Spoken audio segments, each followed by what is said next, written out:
ಏಡುಗಳು ಬರ್ತಿದ್ದಾರೆ ಅಂತ ಗೊತ್ತಿದ್ರು ಇವ್ರು ಇಲ್ಲೇ ಇದ್ದಾರೆ ಬಾಗ್ಲಾಕೊಂಡು. ಆರಾಮಾಗಿ ಅಲ್ಲಿಂದ ಜೂಟ್ ಆಗ್ಬೋದಾಗಿತ್ತಲ್ಲ. ಈ ವಿಡಿಯೋ ಒಂದು ಎಂಟರ್ಟೈನ್ಮೆಂಟ್ ಪರ್ಪಸ್ಗೆ ಮಾತ್ರ. ಸೊ ವಿಡಿಯೋನ ಸೀರಿಯಸ್ ಆಗಿ ತಗೋಬೇಡ್ರಿ. ಅಂಡ್ ಇದು ಯಾವ ಹೀರೋಗೂ ಅಂಡ್ ಮೂವಿಗೂ ಟೀಕೆ ಮಾಡೋದಕ್ಕಲ್ಲ. So let's start the video.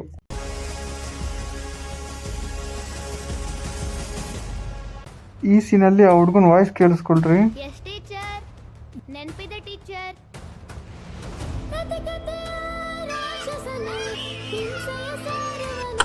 एकदम इन्होंने वक्त बदल दिया, जज्बात बदल दिए, जिंदगी बदल दी। ओ भाई मारो, मुझे मारो मारो। ಆ ಮೈನ್ ಅಲ್ಲೇ ಇದೆ ಅಂತ ಅಕ್ಕನಿಗೆ ಹೆಂಗ್ ಗೊತ್ತಾಯ್ತು? ಈ ಸೀನಲ್ಲಿ ನೋಡ್ರಿ ಇವರು ಸ್ಕ್ರೀನ್ ಅಲ್ಲಿ ಲೈವ್ ನೋಡ್ತಿರ್ತಾರೆ. ಬಟ್ ಹೆಂಗೆ ಗುರು ಇಲ್ಲಿ ನೋಡಿದ್ರೆ ಇವ್ರು ಯಾರು ಕ್ಯಾಮ್ರಾ ಇಟ್ಕೊಂಡಿಲ್ಲ, ಏನಿಲ್ಲ, ಅಲ್ಲಿ ಹೆಂಗ್ ಬರ್ತಿದೆ ಅಂತ ಗೊತ್ತಾಗ್ಲಿಲ್ಲ. ಈ ಸೀನಲ್ಲಿ ನೋಡ್ರಿ ಇಷ್ಟು ವರ್ಷ ಆದ್ಮೇಲೆ ಇವನು ಹುಡ್ಕೊಂಡ್ ಬರ್ತಾನೆ ದೇವನ. ಇವ್ನಿಗೆ ಹೆಂಗ್ ಗೊತ್ತಾಯ್ತು ದೇವ ಕರೆಕ್ಟಾಗಿ ಇಲ್ಲೇ ಇದಾನಂತ? ಈ ಸೀನಲ್ಲಿ ನೋಡ್ರಿ ಅದು ಸ್ಟ್ರೈಟ್ ಆಗಿ ಹೆಂಗ್ ನಿಂತ್ಕೊಂತ ಅಂತ ಗೊತ್ತಾಗ್ಲಿಲ್ಲಪ್ಪ. ಲೈಕ್ ಕೆಳಗೇನು ಸಪೋರ್ಟಿಗೇನು ಇಲ್ಲ. ಈ ಸೀನಲ್ಲಿ ನೋಡ್ರಿ ಅಲ್ಲೆಲ್ಲರೂ ಮೀಟಿಂಗ್ ಅಲ್ಲಿ ಇದ್ರೆ ಗರುಡ ಇಲ್ಲೇನ್ ಮಾಡ್ತಿದ್ದಾನಂತ ಗೊತ್ತಾಗ್ಲಿಲ್ಲ. ಈ ಸೀನಲ್ಲಿ ನೋಡ್ರಿ ಸಿಗರೇಟ್ ಏನೋ ತಗೊಂತಾರೆ ಪ್ರಭಾಸ್ ಅವರು ಕಾಲೊಳಗಿಂದ. ಬಟ್ ಸಡನ್ ಆಗಿ ಮ್ಯಾಚ್ ಬಾಕ್ಸ್ ಇಂದ ಬಂತು ಅಂತ ಗೊತ್ತಾಗ್ಲಿಲ್ಲ. ಈ ಸೀನಲ್ಲೂ ಅಷ್ಟೇ ಸಡನ್ ಆಗಿ ಗ್ಲಾಸ್ ತಗೊಂಡು ಹಾಕೊಂತಾರೆ.